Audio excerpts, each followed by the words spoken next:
اس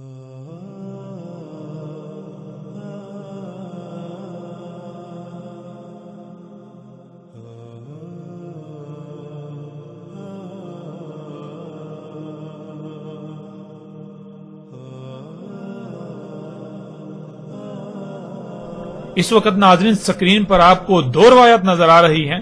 ہم ان دونوں روایات پر اکٹھے ہی بات کریں گے. سب سے پہلے ہم ان روایات میں استعمال ہونے والے الفاظ کو جان لیتے ہیں. ان میں پہلا لفظ ہے دابا، اور جس کے معنی ہم پیچھے کئی مرتبہ بیان کر چکے ہیں اور واضح کر چکے ہیں. دابا دابا کہتے ہیں حرکت کرنے والی مخلوقات کو، وہ جو تیر کر، رینگ کر، چل کر یا اڑ کر حرکت کرتی ہیں. اگلا لفظ ہے ذات، جس کے معنی ہے بذات خود، اپنے آپ میں، جس سے بنایا یا جس سے وجود میں آیا. اگلا لفظ ہے مؤلفہ، جس کے معنی ہے مختلف اشیاء یا پرزہ جات وغیرہ کا مرکب، مختلف پرزہ جات یا مواد کا بنا ہوا اور لکھا ہوا. اگلا لفظ ہے زغب، جس کے معنی روئی، اون اور اس طرح کا وہ تمام نرم مواد جس سے صوفے، بیڈ، بستر، کمبل وغیرہ بنائے جاتے ہیں. اور جیسے مختلف جانوروں کے جسم پر ایسے بال ہوتے ہیں جو اون کی طرح ہوتے ہیں، یا درختوں اور پودوں پر ایسا مواد اگتا ہے جو روئی کی طرح ہوتا ہے، یا پرندوں کے جو پنکھ ہوتے ہیں. اگلا لفظ ہے ناظرین ریش، جس کے معنی ہے کرسیاں، صوفے وغیرہ. جیسے انسان کے جسم پر لباس ہوتا ہے، اس طرح کسی بھی شے کا اس مواد سے ڈھکا ہونا، طے چڑھا ہوا ہونا، جس مواد سے بال یا پرندوں کے پنکھ وغیرہ وجود میں آتے ہیں. آج اس مواد کو پینٹ کا نام دیا جاتا ہے. جب اس پینٹ کو کسی بھی شے پر کیا جاتا ہے تو باریک سی پلاسٹک کی طرح کی تہ وجود میں آ جاتی ہے، جیسے آج گاڑیوں، جہازوں وغیرہ پر پینٹ کیا جاتا ہے. اور کپڑے یہ ایسے مواد سے ڈھکے ہونا. اگلا لفظ ہے لون، جس کے معنی ہے رنگ.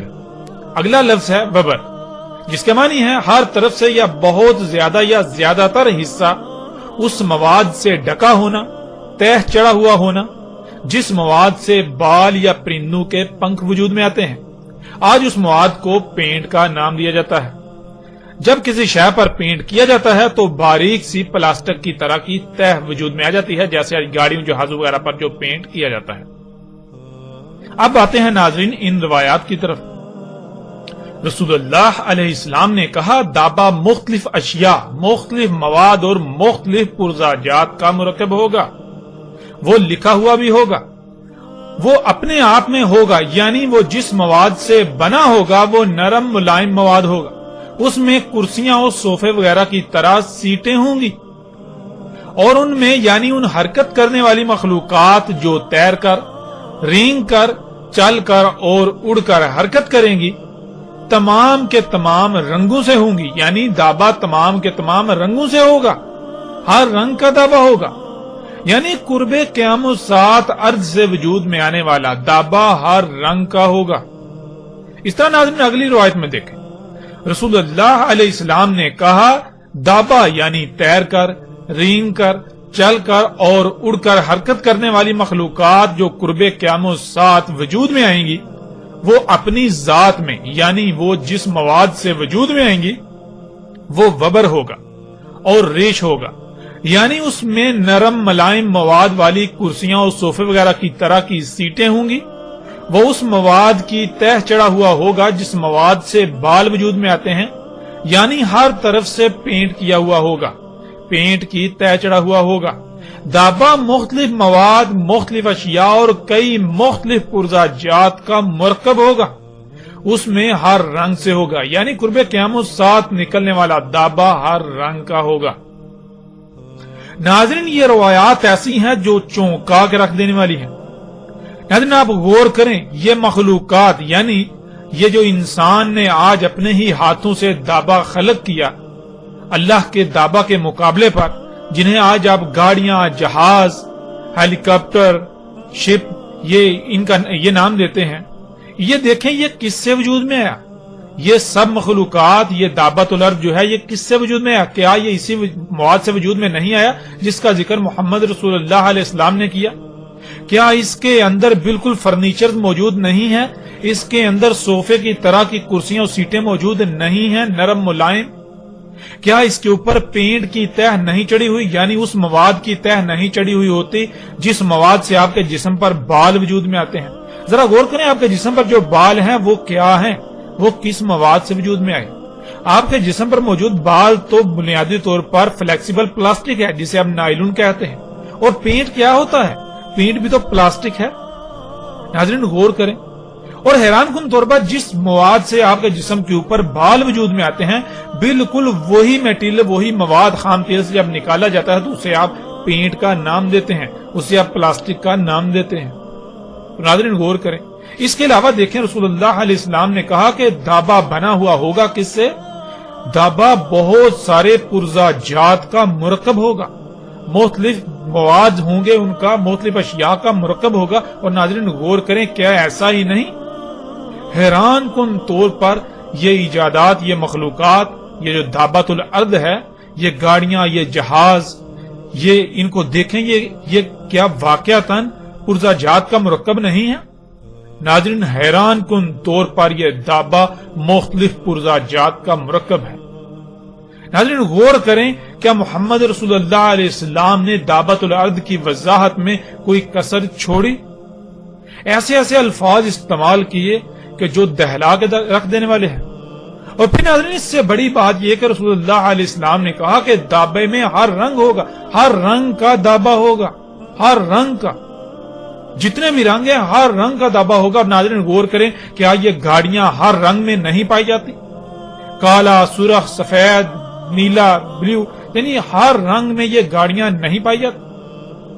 ہر رنگ میں دابا آج اپنی آنکھوں سے آپ دیکھ رہے ہیں۔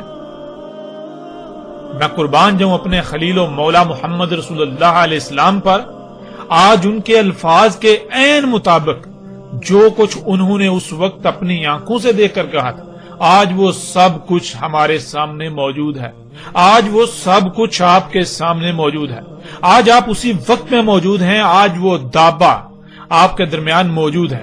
آج آپ کتنے نازک اور خطرناک وقت میں ہیں، شاید ہی کسی کو اس کا ادراک ہو۔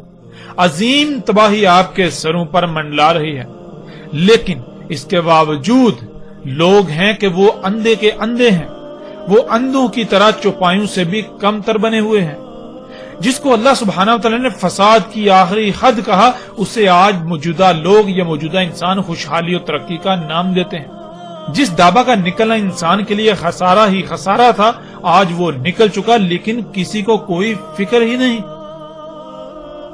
ناظرین مجھے نہیں لگتا کہ اس سے بھی واضح الفاظ کوئی اور ہو سکتے تھے اس دابۃ الارض کی وضاحت کے لیے، جو آج سے 14 صدیاں قبل محمد رسول اللہ علیہ السلام نے استعمال کیے۔ اس کے باوجود اگر کوئی ایمان نہ لایا اور عمل صالح نہ کیے تو اس پر اتمام حجت کے علاوہ کوئی دوسرا رستہ نہیں بچے گا، اور روز محشر اس کے لیے کوئی عذر نہیں ہوگا۔ آپ سکرین پر نظر آنے والی تصاویر میں دیکھ سکتے ہیں کہ جو محمد علیہ السلام نے کہا بالکل عین اسی طرح یہ دابا ہے، یہ اسی مواد سے وجود میں آیا۔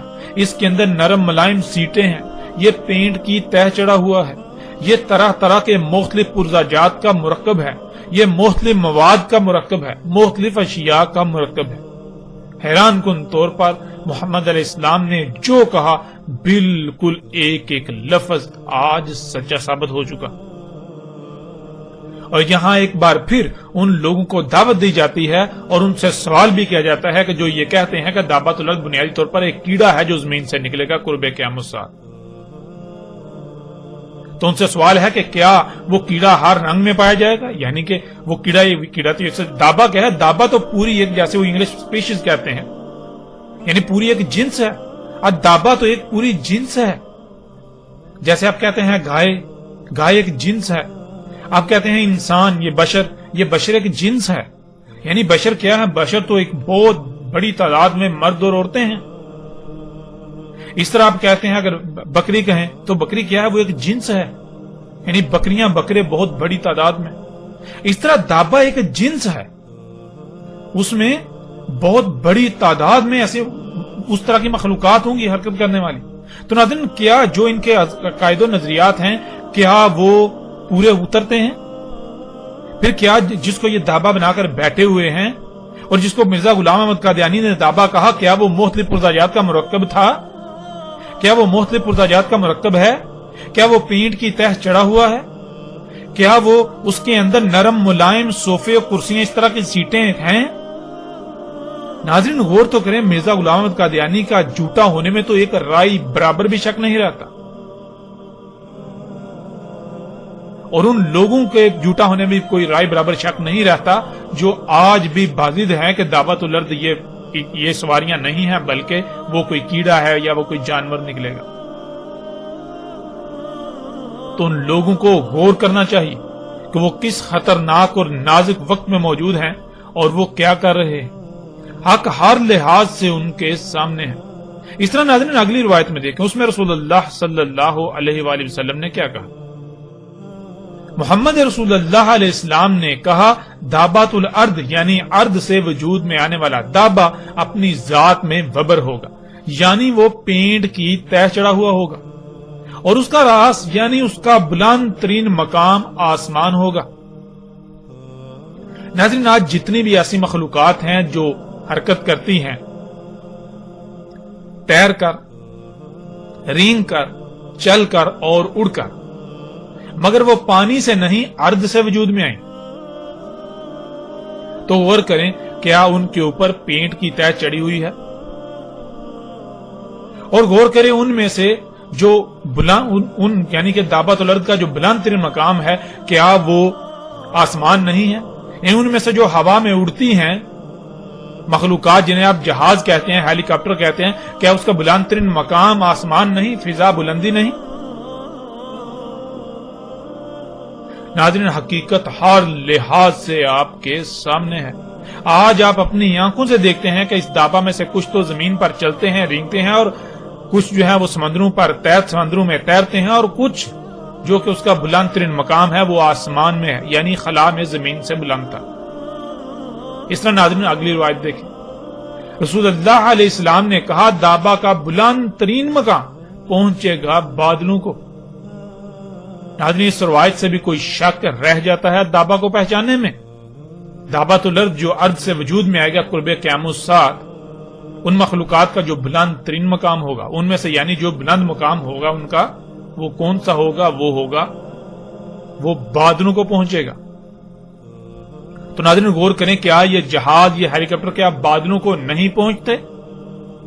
حقیقت ہر لحاظ سے آپ کے سامنے ہے۔ اس طرح ناظرین اگلی روایت، رسول اللہ علیہ السلام نے کہا، دابا انہیں زخمی کرے گا، ٹکریں مار کر چوٹیں لگائے گا، انہیں گہرے زخم لگائے گا، انہیں جسمانی نقصان پہنچائے گا۔ ناظرین اب سوال یہ پیدا ہوتا ہے کہ آج کیا آپ اپنی آنکھوں سے یہ سب ہوتا ہوا نہیں دیکھ رہے؟ روزانہ سینکڑوں نہیں بلکہ ہزاروں کی تعداد میں دنیا بھر میں لوگ گاڑیوں وغیرہ کے حادثات میں شدید زخمی ہوتے ہیں، اور ان میں سے کچھ تو بچ جاتے ہیں اور کچھ موت کا شکار ہوتے ہیں۔ ناظرین غور کریں، کیا یہ دابا لوگوں کو ٹکریں نہیں مار رہا؟ ناظرین غور تو کریں، یہ گاڑیاں ٹکریں نہیں مار رہی، ایکسیڈنٹس، حادثات نہیں ہو رہے ان سے، یہ دابا لوگوں کو چوٹیں نہیں لگا رہا، انہیں زخمی نہیں کر رہا ٹکریں مار کے۔ ناظرین حقیقت آپ کے سامنے ہے۔ ناظرین اس قدر وضاحت کے باوجود بھی دابا کے بارے میں کوئی شک رہ جاتا ہے؟ ذرا غور تو کریں، ایک طرف اللہ سبحانہ و تعالیٰ ایک انسان کا قتل پوری انسانیت کے قتل کے برابر قرار دیتے ہیں، تو وہیں دوسری طرف انسان کا خلق کردہ دابا یعنی یہ تیر کر، رینگ کر، چل کر اور اڑ کر حرکت کرنے والی مخلوقات سالانہ لاکھوں انسانوں کے قتل کا سبب بنتی ہیں۔ یہ دابا لاکھوں کو یتیم کرتا ہے، لاکھوں کو بیوہ کرتا ہے، لاکھوں ماؤں کی گودیں اجاڑ دیتا ہے، اور نہ جانے کتنی ہی تعداد میں لوگوں کو زخمی کر رہا ہے، اپاہج و مفلوج کر دیتا ہے۔ لیکن اس کے باوجود ہر کوئی انسان اسے اپنے لیے مسیحا یعنی فائدہ مند اور سہولت ہی تصور کرتا ہے، سہولت ہی سمجھ رہا ہے، فائدہ مند سمجھ رہا ہے، اور اس لیے کیونکہ وہ صرف اس کا ایک ہی رخ دیکھتا ہے۔ یہی تو ناظرین دجل ہے، یہی تو دجال ہے۔ جو دنیا اور آخرت تباہ کر رہا ہے، لیکن اس کے باوجود وہ لوگوں کو مسیحا نظر آ رہا ہے۔ ناظرین ذرا تصور کریں، آپ کا بیٹا، بیٹی، ماں، بہن یا بھائی وغیرہ اس دابا کی ٹکر سے موت کا شکار ہو جائے تو آپ کو کیسا لگے گا؟ کیا آپ کو تب بھی یہ دابا مسیحا ہی نظر آئے گا؟ نہیں، بالکل نہیں۔ یہی فرق ہے ناظرین۔ آج پوری دنیا میں خوراک ہے ہی خبیث جسے کھا کر انسان خود غرض ہو چکے ہیں۔ کوئی بھی ایسا نہیں کہ جو خود کو دوسرے کی جگہ پر رکھ کر اس کا دکھ درد محسوس کرے۔ جب اپنے سر پر پڑتی ہے تب ہی کچھ نظر آتا ہے، ورنہ آج تقریباً سب کے سب ہی اندھے اور بہرے ہو چکے ہیں۔ سب کے دل مردہ ہو چکے ہیں، سب کے دل اندھے ہو چکے ہیں۔ اس کے علاوہ اگر صرف اس بات پر غور کر لیا جائے کہ اس دابا کی صرف تخلیق سے ہی کائنات میں کتنی مخلوقات کے حقوق پامال ہوتے ہیں، کتنی بڑی سطح پر فساد ہوتا ہے، کتنی مخلوقات کا قتل ہوتا ہے، تو انسان کے رونگٹے کھڑے ہو جائیں۔ لیکن اس کا ادراک یوم القیامت کو ہی ہوگا۔ آج بے شک آپ اپنی آنکھیں بند رکھیں، عنقریب بہت جلد آپ حقیقت خود تسلیم کریں گے، لیکن تب آپ کو تسلیم کرنا کوئی فائدہ نہیں دے گا۔ اس طرح ناظرین بڑھتے ہیں اگلی روایت کی طرف۔ رسول اللہ علیہ السلام نے کہا اس میں کچھ شک نہیں، دابا ہوگا، اس میں ہر رنگ کا دابا ہوگا۔ اور ناظرین آج آپ اپنی آنکھوں سے یہ سب کچھ دیکھ رہے ہیں، کیا یہ دابا ہر رنگ میں موجود نہیں ہے؟ ذرا غور تو کریں۔ بڑھتے ہیں ناظرین اگلی روایت کی طرف، اور یہ روایت ایسی ہے جو آپ کو دہلا کر رکھ دے گی، آپ کے رونگٹے کھڑے کر دے گی۔ سب سے پہلے حسب سابق اس روایت میں استعمال ہونے والے الفاظ کو جان لیتے ہیں۔ ان میں سب سے پہلا لفظ دابا، جس کے معنی آپ جانتے ہیں۔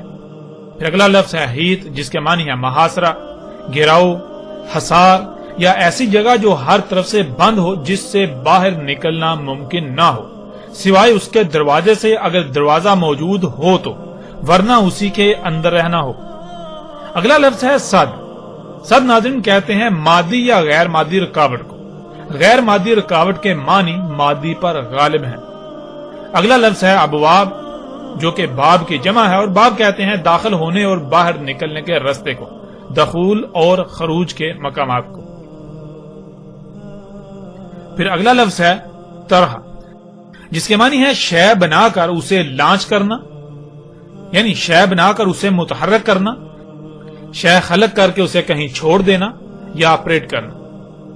اگلا لفظ ہے وحش، جس کے معنی ہے ایسی عجیب الخلقت مخلوق جو موجود نہ ہو تو تصوراتی مخلوق، اور اگر موجود ہو تو بہت زیادہ مشہور و معروف مخلوق، ایسی مخلوق جو بے قابو اور ہر طرف سے نقصان پہنچائے، ایسی مخلوق جو جہاں موجود ہو اس کو اتنا فساد زدہ کر دے کہ وہ شے تباہ ہو جائے، ایسی مخلوق جو بے قابو ہو کر ہر طرف کے در و دیوار توڑ دے، انہیں کھوکھلا کر دے، ایسی مخلوق جو عیب دار ہو،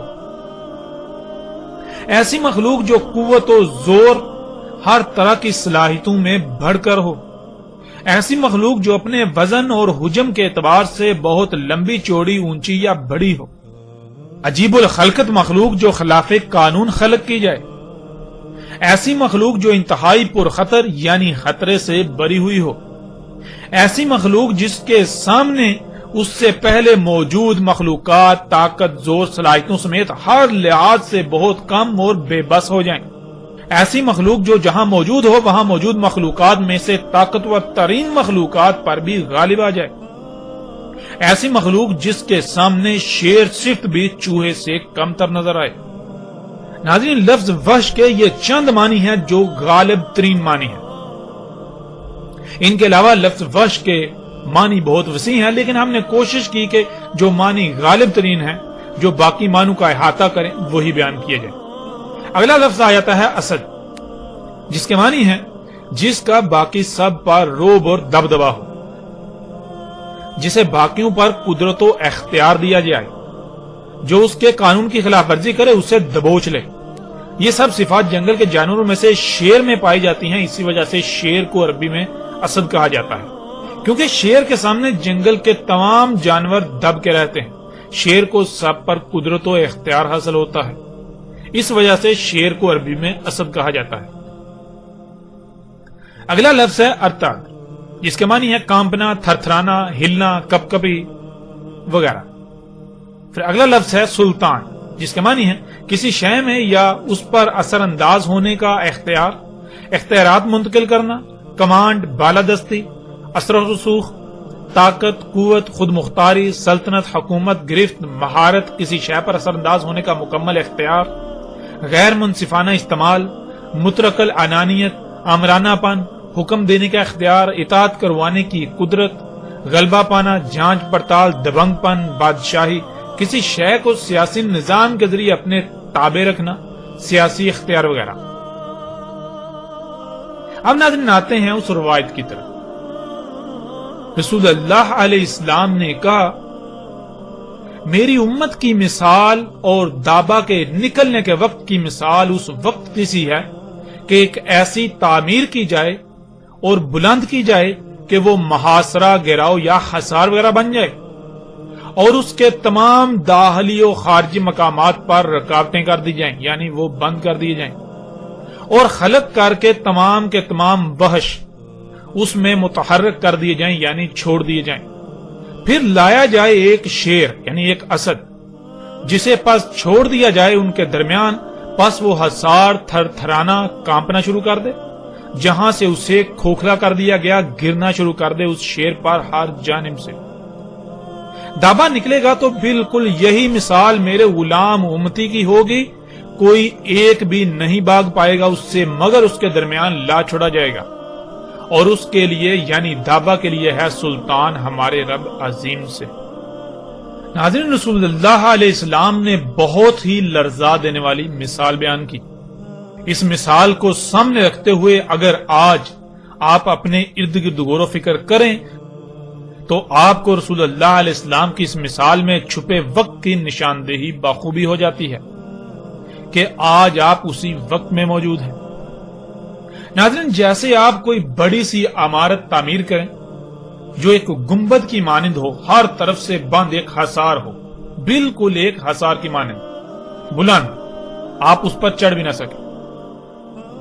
پھر ایسا کریں اس میں کچھ ایسے وحشیوں کو چھوڑ دیں جو بے قابو ہوں اور ہر طرف ٹکریں مارنا شروع کر دیں، ہر طرف تباہی پھیلا دیں.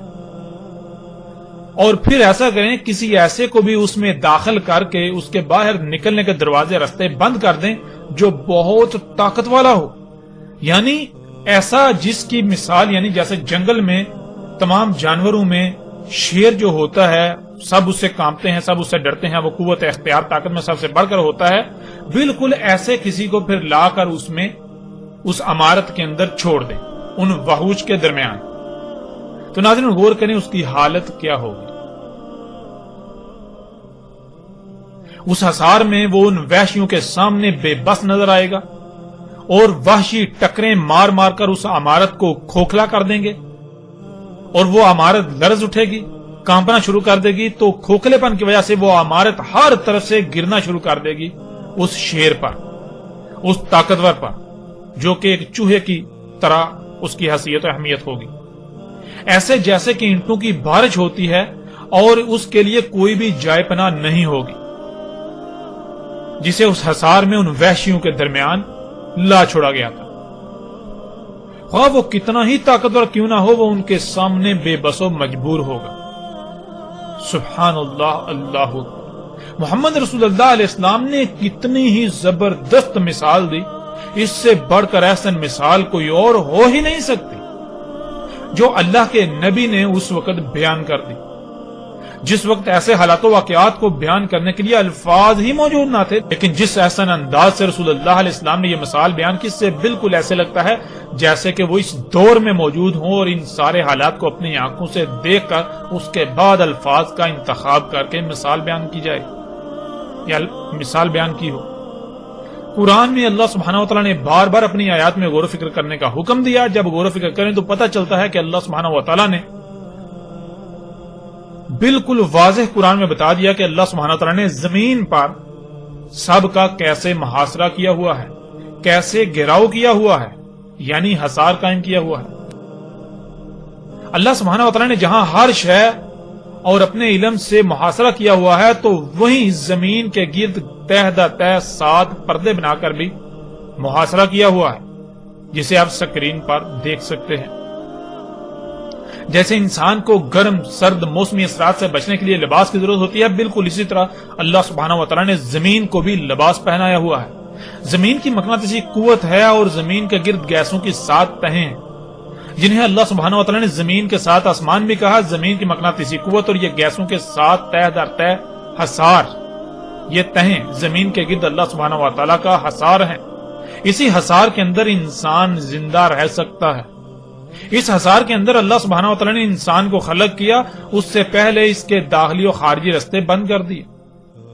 یعنی ناظرین، اس مثال میں جس عمارت کا محمد رسول اللہ علیہ السلام نے ذکر کیا وہ عمارت یہی ہے، اللہ کی یہ عمارت، یہ جو اللہ نے تعمیر کی، یہ زمین اور اس کے گرد گیسوں کے جو حصار قائم کر دیا، گیسوں کا، زمین کے گرد گیسوں پر مشتمل یہ 7 تہیں ہر لحاظ سے اللہ سبحانہ وتعالی کا زمین کے گرد حصار ہے۔ یہی گیسوں کی تہیں سورج کی نقصان دہ شعاؤں کو زمین پر آنے سے روکتی ہیں۔ اگر وہ براہ راست زمین پر آ جائیں تو زمین پر زندگی کا تصور ختم ہو جاتا ہے۔ سورج سے اٹھنے والے آگ کے طوفان انہی تہوں کی وجہ سے زمین پر نہیں آ پاتے، ورنہ ایک لمحے سے بھی کم وقت میں زمین پر سب کچھ جل کر راکھ ہو جائے۔ یہی حصار زمین پر بخارات کی شکل میں اوپر اٹھنے والے پانی کو باہر خلا میں جانے سے روکتا ہے، اور پھر وہ پانی واپس زمین پر بارش کی صورت میں اترتا ہے۔ یہی گیسوں کی تہیں یعنی یہی حصار لا تعداد پتھروں و شہابیوں کو زمین پر آنے سے روکتا ہے، ورنہ زمین پر ہر شے تباہ ہو جائے۔ اس کے علاوہ اگر ان پر لکھا جائے یا ان پر بات کی جائے، اس حصار پر بات کی جائے تو ایک وسیع بات کی جا سکتی ہے۔ ہمارا مقصد اللہ سبحانہ وتعالی کے بنائے ہوئے اس حصار کو سمجھنا ہے، جسے محمد رسول اللہ علیہ السلام نے ایک مثال سے یعنی ایک عمارت سے تشبیہ دی۔ پھر ناظرین، اللہ سبحانہ وتعالی نے زمین کے اندر بھی انتہائی پیچیدہ نظام بنا دیا، اور اس طرح زمین کے اوپر بھی انتہائی پیچیدہ نظام بنا دیا۔ اللہ سبحانہ وتعالی نے تمام مخلوقات کو خلق کر کے جس مقصد کے لیے خلق کیا، انہیں ان کے مقامات پر رکھ کر اس مقصد کو پورا کرنے پر لگا دیا۔ اگر کوئی بھی مخلوق اپنے مقام سے ہٹ جائے گی تو پھر زمین کا توازن برقرار نہیں رہے گا، پھر زمین پر بھی ہر طرف سے اسی طرح تباہی آئیں گی جیسے مثال میں اس حصار کا بیان کیا گیا۔ پیچھے ناظرین وحش کے معنی بیان کیے جا چکے ہیں۔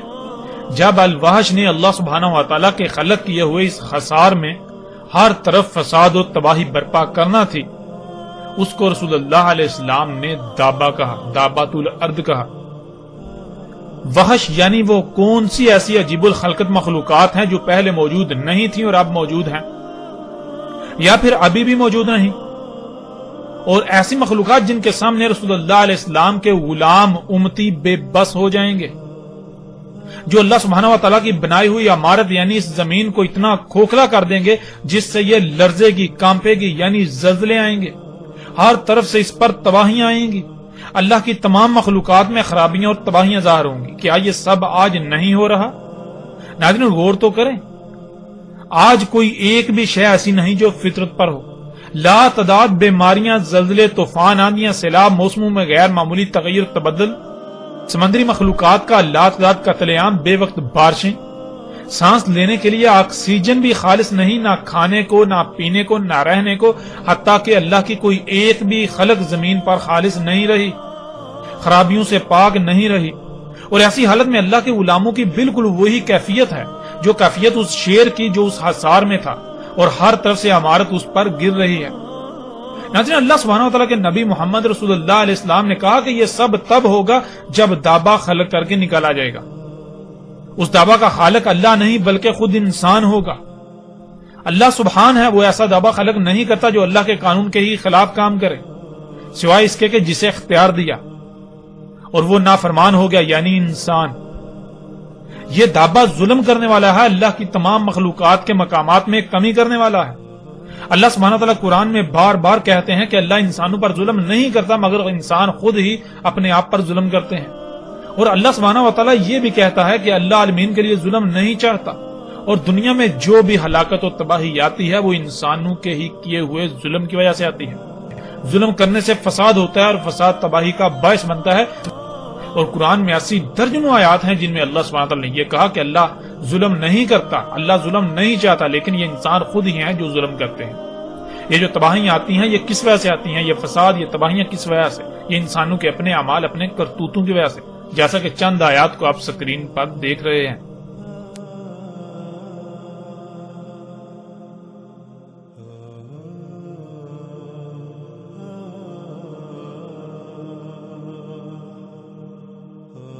اب ناظرین غور کریں، الوحش یعنی عجیب الخلقت مخلوقات جو محمد رسول اللہ علیہ السلام کے دور میں اور آج سے کچھ ہی عرصہ پہلے کوئی وجود نہیں رکھتی تھی، جو کہ آج موجود ہیں اور ہر طرف موجود ہیں، جو بہت مشہور و معروف ہیں، اتنی واضح ہیں جیسے دن کے وقت سورج جسے دیکھنے سے آنکھیں چلے آ جائیں. یعنی سورج اتنا واضح ہوتا ہے لیکن وہ دیکھنا بہت مشکل ہو جاتا ہے. آج بالکل اسی طرح وہ الوحش دندناتے پھر رہے ہیں لیکن کسی کو بھی نظر نہیں آ رہے، اور اللہ کی زمین پر ہر شے میں تباہی مچا رہے ہیں.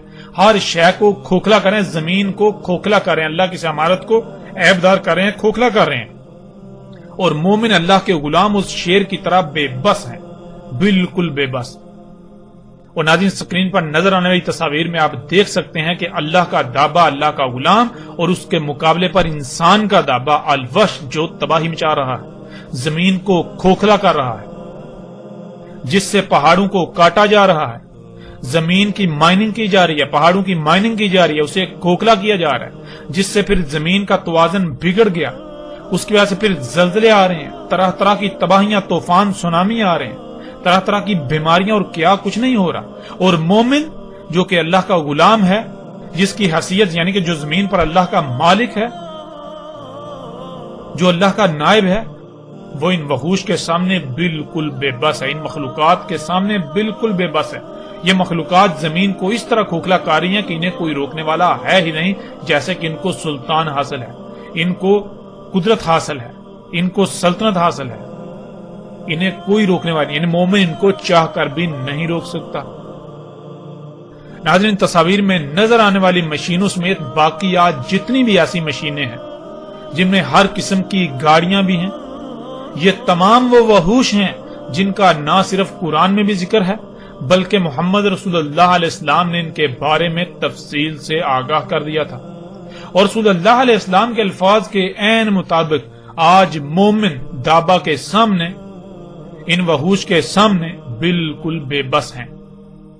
ان وحوش نے، دابا نے اللہ کی بنائی ہوئی اس عمارت زمین کو ہر طرف سے اتنا کھوکھلا کر دیا کہ یہ عمارت آج ہر طرف سے گر رہی ہے.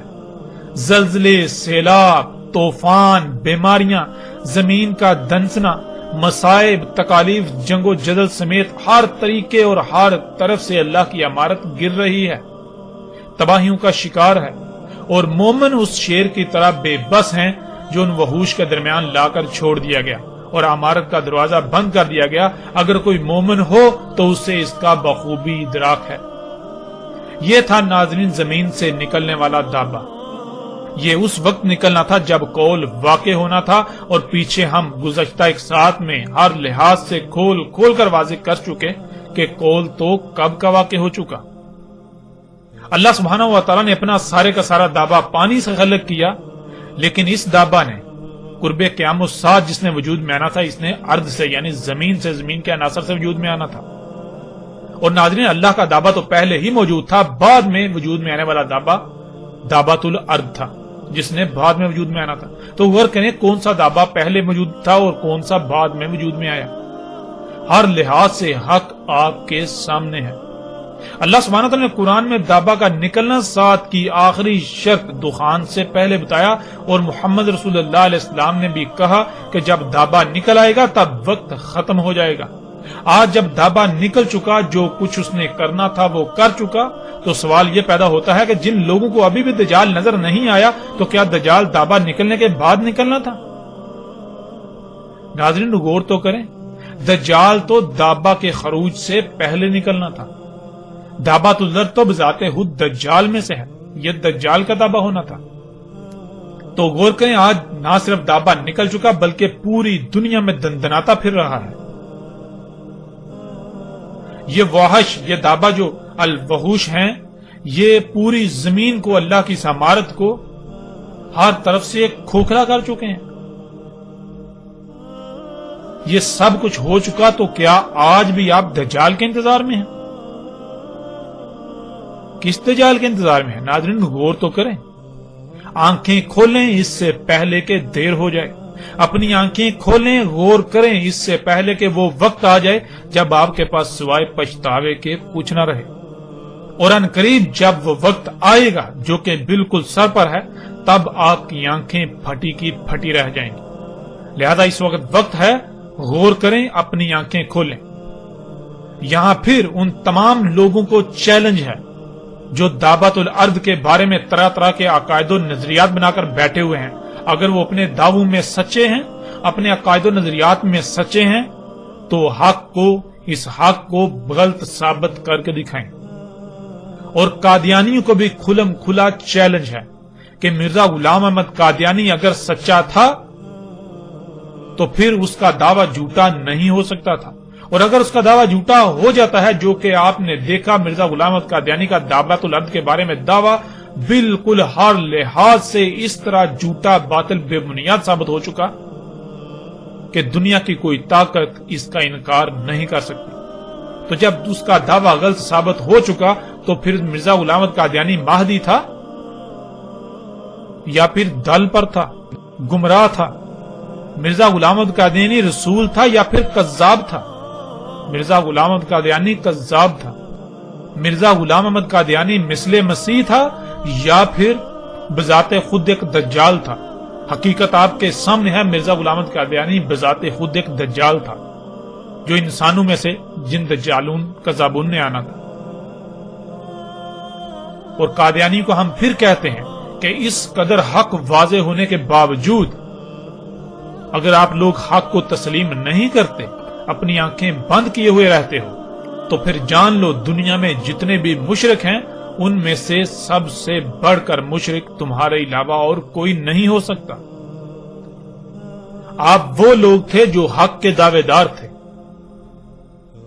آپ دن رات چیختے ہیں، چلاتے ہیں کہ ہم اہل حق ہیں، ہم اہل حق ہیں، تو آپ کی تو بنیادیں ہی ہل چکی، آپ کی بنیادیں ہی اکھڑ چکی۔ آپ کی بنیاد ہم نے الحمدللہ ہر لحاظ سے اکھاڑ کر رکھ دی، اور جیسے جیسے آگے بڑھیں گے تو مزید ہر لحاظ سے نہ صرف حق واضح ہوگا بلکہ آپ کی حقیقت بھی، اور باقی آپ ہی کی طرح کے جتنے بھی فرقے، گروہ جتنے بھی ہیں، ان سب کی حقیقت بھی پوری دنیا پر، سب پر، ان پر بھی ہر لحاظ سے کھل کر واضح ہو جائے گی۔